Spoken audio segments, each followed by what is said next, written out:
All right, the polls are now closed and numbers are pouring in on this election night. A lot of closely watched races here in Oklahoma.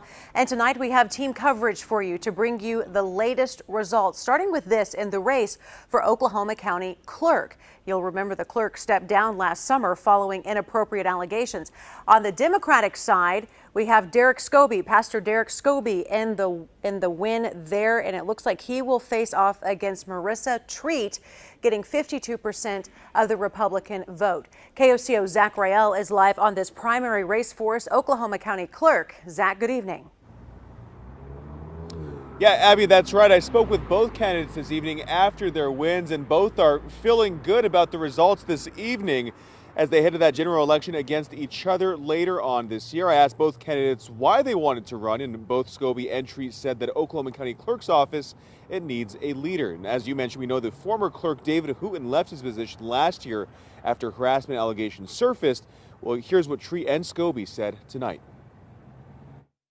When there is a time when the country can be a bit divisive, when maybe a work environment can be a little bit uncomfortable, and I think as a strong female, I can come in and make the Oklahoma County Clerk's office feel confident and supporting them in the job that they're doing, but also make them feel appreciated and respected. I would bring calm. I would bring peace. I would bring a level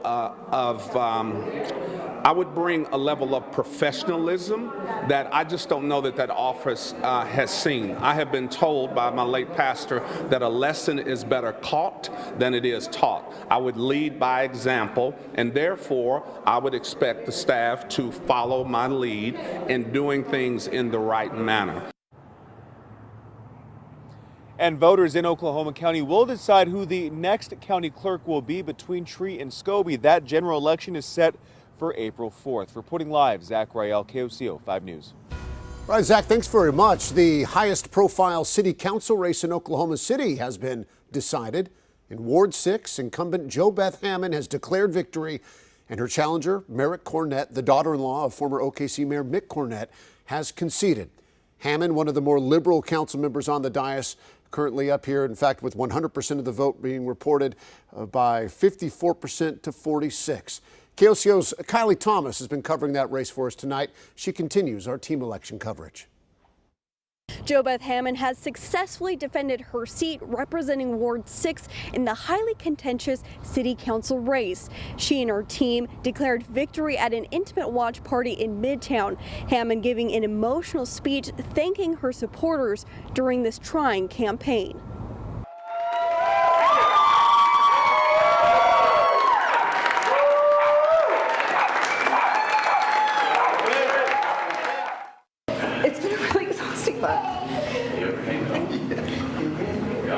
But the stuff that's kept me going is the text of encouragement, the donations, the people showing up to volunteer, all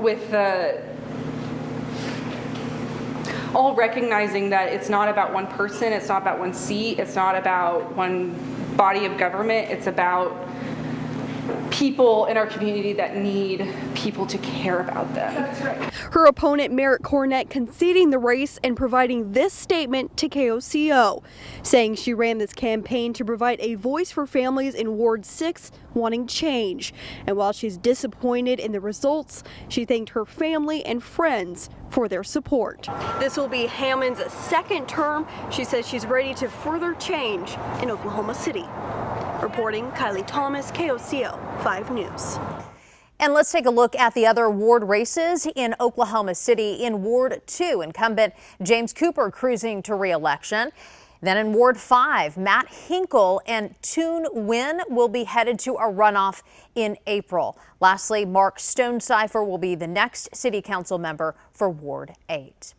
And continuing our team coverage tonight, voters in Cleveland County decided who they want to represent them on city council in Norman. Plus, they passed a school bond worth millions, hundreds of millions. KOCO's Elise Jones telling us who will have a seat on council and what that school bond money will do.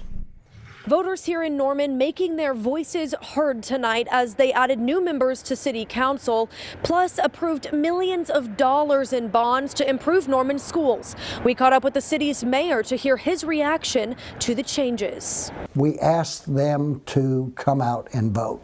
We want people to participate in this democracy. Votes are in for the city of Norman. Austin Ball winning the Ward 1 council seat. Bree Montoya defeating incumbent Kelly Lynn to represent Ward 3.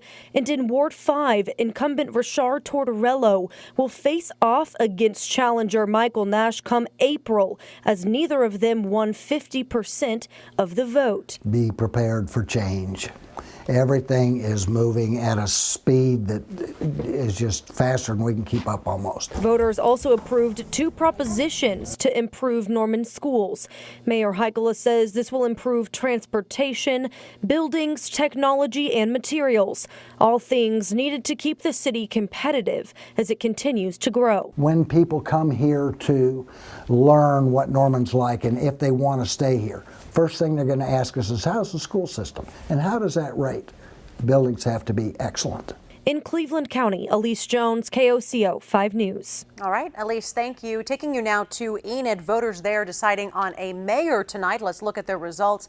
David Mason with 78% of the vote over Jamie Wright Latta.